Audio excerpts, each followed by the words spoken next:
Hi, I'm Natalie and I love to garden, but I am a busy mom of 3 kids and I don't have a ton of time. I also don't have a ton of space, so I want to show you the easiest on the planet way of starting plants from seed.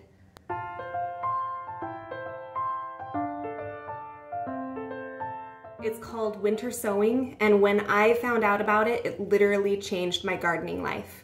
So what you're gonna need is an empty milk jug.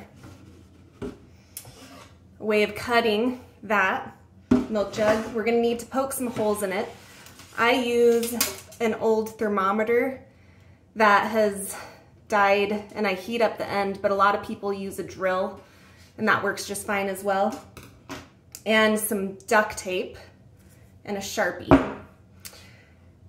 And then also some seeds and great soil.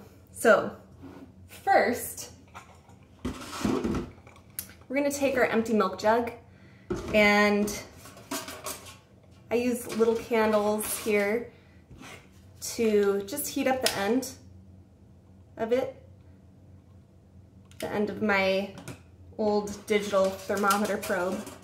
Get a little hot. Again, if you don't have anything like this, you can use a drill and it works just fine, but this goes really, really fast. So I'm gonna put this down now. I'll show you. We're gonna poke holes in the bottom of our milk jug. If it gets a little cold again, not doing as good of a job, I just heat it up again. This is kind of small right here, so I usually actually do 12 holes, 3 per quadrant, because what we're going to end up doing is with this milk jug, we are going to turn this into its own little greenhouse that we set outside and don't have to have a lot of space indoors that's wasted for it. So after I've poked those holes in the bottom, just kind of maybe an inch off the bottom on the sides, 1 on each side. I also poke a hole just in case those holes on the bottom get clogged. This is for drainage. Next, to start off, right around where the handle is, I take this razor blade and just make a slit, just to start. And then I'm gonna cut all the way around, ending before I literally cut it into 2 pieces. I don't wanna cut it into 2 pieces. It's easier to manage if I just keep it like this.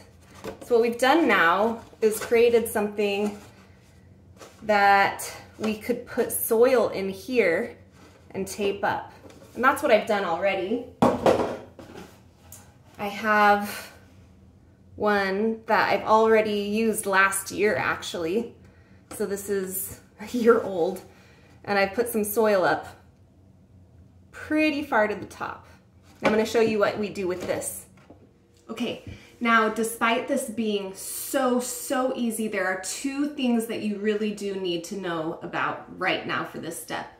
1, you need to start with some really high quality, nutrient dense potting soil. We are not gonna touch this once we close it all up. The whole point is to have it as low maintenance as possible. So the better soil you start with, the more nutrient dense, the better. We're not gonna, like I said before, we're not gonna fertilize this until it's in the ground. The other thing, also because we're not gonna wanna touch this as much as possible, is you wanna soak this to the bone. If it dries out outside after a few weeks, you can water it from beneath. Just put it in this kind of tray. This is actually an old pie tin, and soak from underneath. Let the soil wick the water up. But right now, we're going to try to minimize that by soaking this as much as possible.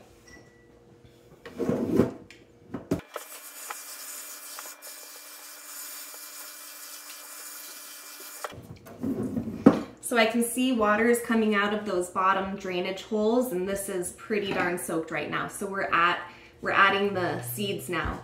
I'm gonna go ahead and plant some jalapeno seeds that I saved from my garden last year.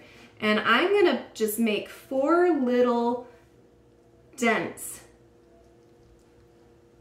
in here, really small, because a nice rule of thumb is to plant seeds as deep as they are big. And jalapeno seeds are pretty tiny. So I'm gonna put 1, maybe 2 in each of those little indents. Do not plant them too deep. Maybe just for good measure, in case one of them doesn't germinate, I'll put 2 in each hole. Okay, and now I'm just gonna lightly cover that up. Those 4 little holes. And press down so that we get good seed to soil contact.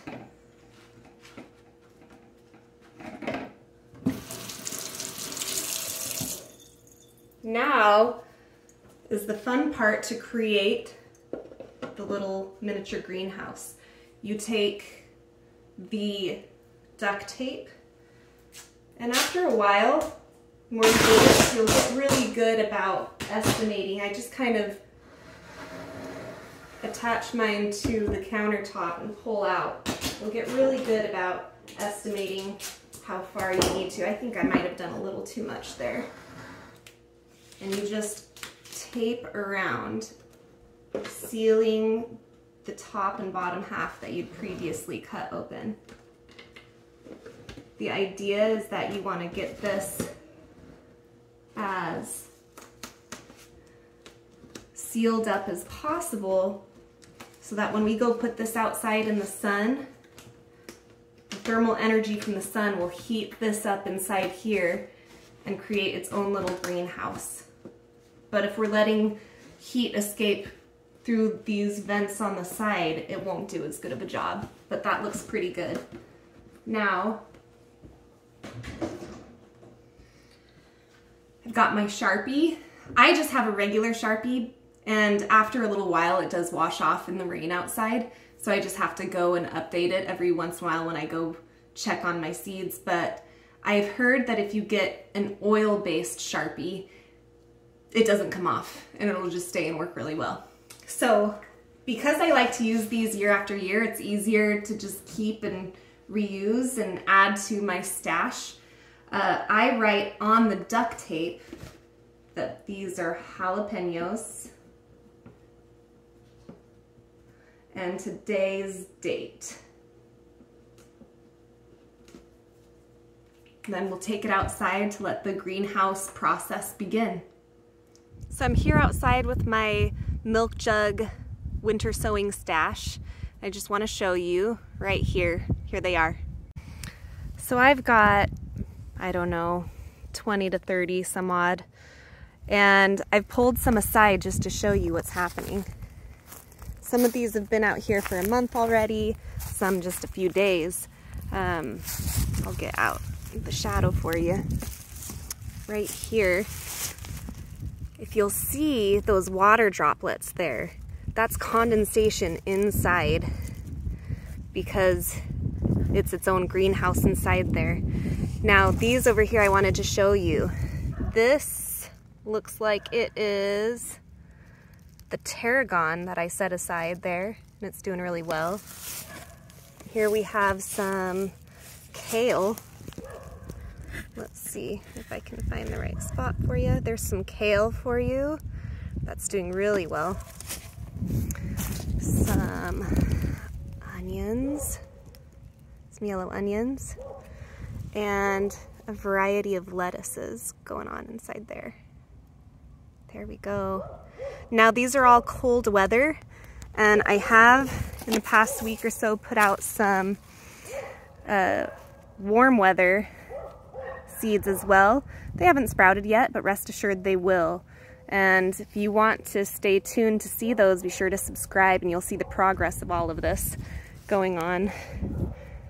Last tip that I have for you is that these need to be in a sunny spot so that it can take advantage of the sun to make that greenhouse effect.